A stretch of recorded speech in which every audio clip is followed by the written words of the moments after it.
What does a community association do? How do I stay involved in local politics? Why does shopping local matter? Engaged Citizen is a field guide for those curious about changing the way they engage with their local community. Each episode examines a popular concept through expert interviews delivered in layman's terms. Welcome to Engaged Citizen, an informative docuseries inspiring the next group of engaged citizens.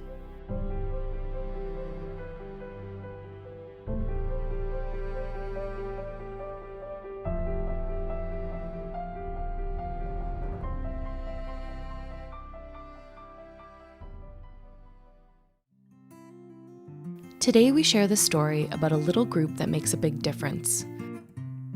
This episode is called Organizations That Matter. The group we are investigating is 100 Women Who Care, and they aren't a registered nonprofit or an official charity. It's simply a group of women who get together and take action. No frills, no fuss, very little bureaucracy. Just efficient results and a positive outcome. The rules are simple. Roughly 100 women in Lethbridge and the surrounding area get together for a brief evening of networking. They each bring $100. 3 local organizations or nonprofits are selected in advance and have a few minutes to make their case. At the end of the night, they vote and donate the total amount collected that evening, which averages $10,000 per event, and they do this 4 times per year. 100 Women Who Care is a fabulous idea, a fabulous concept. It is actually a worldwide alliance that has been put together.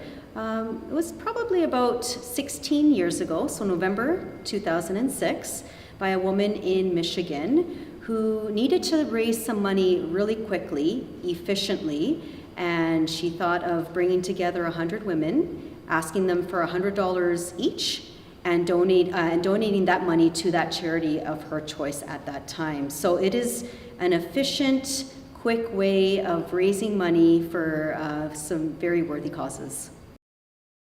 I think about some of the other galas and events that I've attended and how much work, how much effort is placed into providing, like a huge ball or banquet or an auction.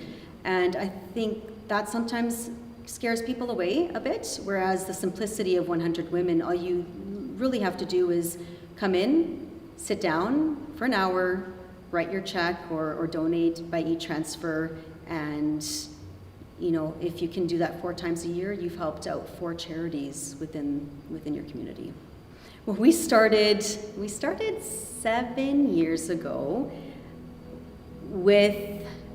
without a clue of what we were doing. All we knew was that 100% of the proceeds went back to the charity.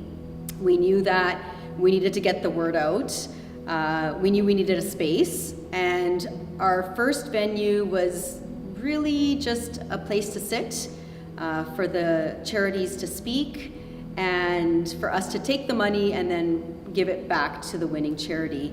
And it has evolved since then. We've made it a little bit more of a networking opportunity as well for women. We figured it's kind of a nice event that women can come to, sit down with their friends, have some refreshments, and spend a little bit of time outside of the house, outside of their work, maybe make a few business contacts at the same time. So we added that component to it. We added the refreshments, the before, the actual event time. And we then decided to add some entertainment as well. So we have local entertainment at every event. On December 6th, 2022, 100 Women Who Care gathered for their winter seasonal event at the Southminster United Church. The theme for the evening was Winter Wonderland. It was an appropriately cold evening, and we showed up to capture how the event unfolded. At 6:45, people started to shuffle through the doors, bundled in coats and winter attire. People had the chance to mingle and enjoy refreshments and live entertainment until 7:15. Guests were then educated on formalities of the evening before a guest speaker and a belly dancing demo from a local community member. At that time, we ask our member spotlight to come up. So one woman from our membership roster who has been to multiple meetings will come up and share their story of why they have chosen to support 100 Women, or why they choose to help with community, with their community. Please help me welcome tonight's Member Spotlight speaker, Cheryl-Ann Jaquetta.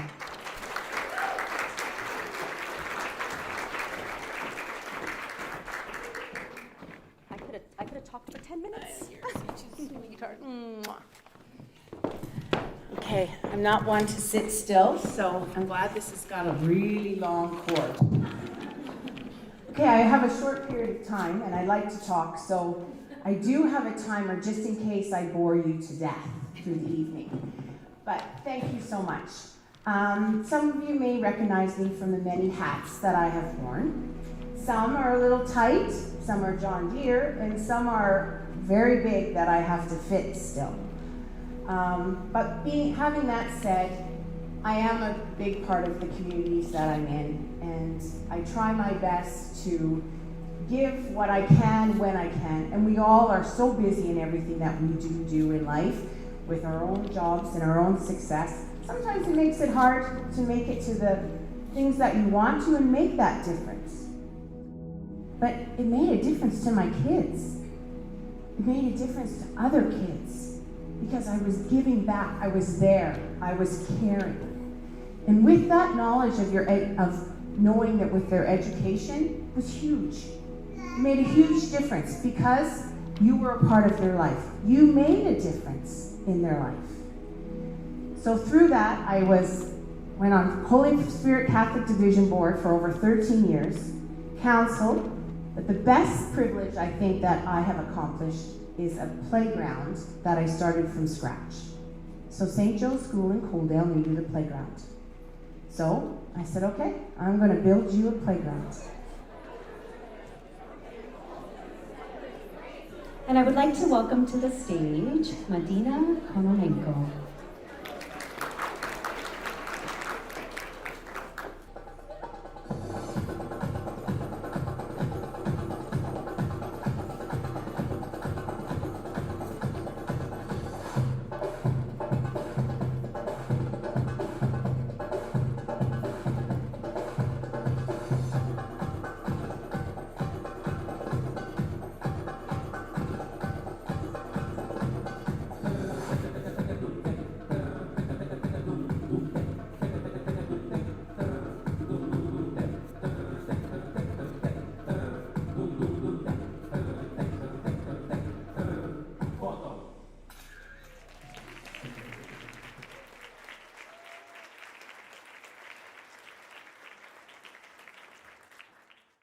And then prior to the event, we ask our members to nominate a charity of their choice that they would like to see the funds go to at the current event that they're attending.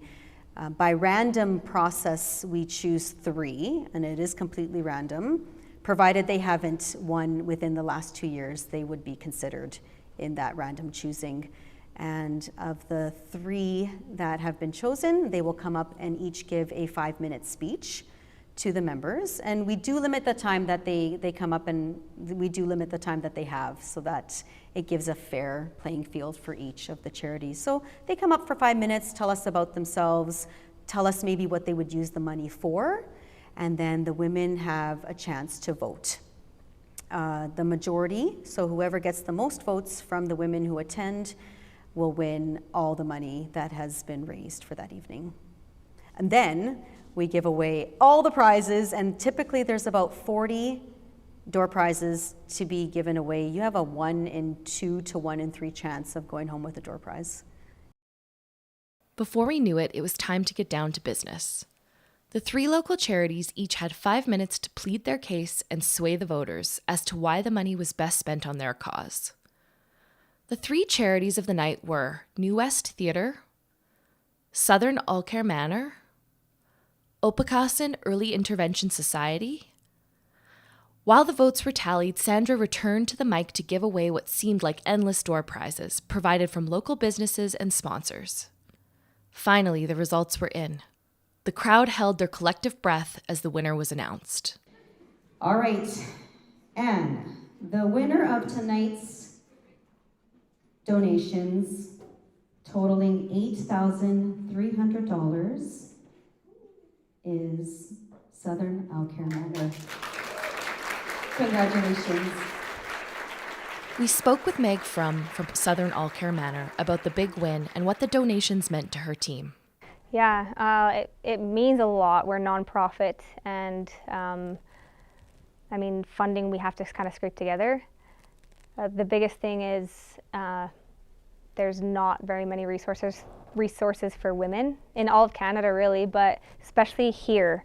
We only have 6 beds available for women because of our bathroom situation. It doesn't allow for more. In recovery, women are different than men. So 2 things we want to do. One would go towards building a new bathroom, which we've already planned on doing and hope to do, so we can have more women. And the second thing is we want to develop programs geared specifically towards women. We're a addictions treatment center, so it's a long-term program, 16 weeks, normally longer, but people come in from detox, and we're not like a one-size-fits-all where it's like, okay, come in, you have program today, and then you'll graduate in 16 weeks. It's like, okay, let's figure out, what do you like to do? Where did you come from? We kind of figure out what they want. Do you want to go to school? Do you want to go back to work? What are your goals? And then we work with them on their level. They meet with a recovery coach once a week, working on their goals, and then their therapist. We've got a couple of psychologists. It can be sad, it can be hard working there. There are tragedies and stuff, but they're the ones that make it worth it. They're the ones that make it so it's exhilarating to go to work. But it is, if you surround yourself with these people, you see somebody go from absolutely nothing broken to like pulling themselves out of it. Like they do the work. And so people need to see that. They need to see how strong these women are, and men too, but they need representation. And I wanted to put them on a pedestal because they deserve it. Donations amounted to $9,200 at the final tally of the Winter Wonderland event, with a crowd of just under 100, possibly due to the frigid temperatures outside that night. It was an emotional experience. For Southern All-Care Manor, this money meant being able to build a second bathroom, allowing them to increase capacity for clients in their facility. One of their biggest concerns is the amount of people they are forced to turn away due to the size of their facility. This money literally means they can accept more clients for treatment, possibly saving someone's life. I walked away moved by the overall experience. The entire event was unbelievably efficient, meaningful, and fun. Everyone left that night realizing the power a group can have and how effective change happens by simply bringing people together. We sat down with Sandra one final time as she basked in a mixture of gratitude and exhaustion. Oh my gosh, that was so incredible this evening. That was a tough decision to make, and I don't envy the ladies at all for having to make that tough decision this evening. I'm really thrilled with the result. It was a hard evening. It's very cold right now, so I didn't even know if people were gonna brave the temperatures and come in person, but we had a lot of people come in person and online. A lot of us didn't even know a place like this existed in Lethbridge. So along with the donations, just to have that awareness out there, I think their lives are gonna change from this. So yeah, it's wonderful.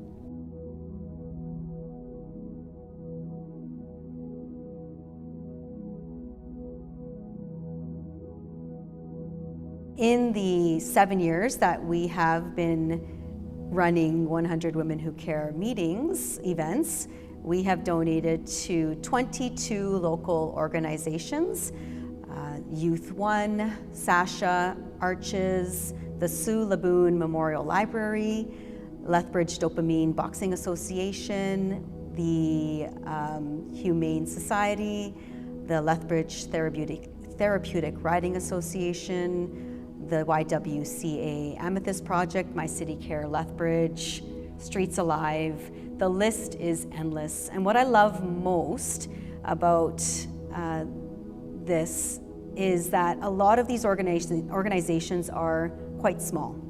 They're not well known, they're not federally funded, provincially funded, they're not funded by the city. They rely a lot on donations.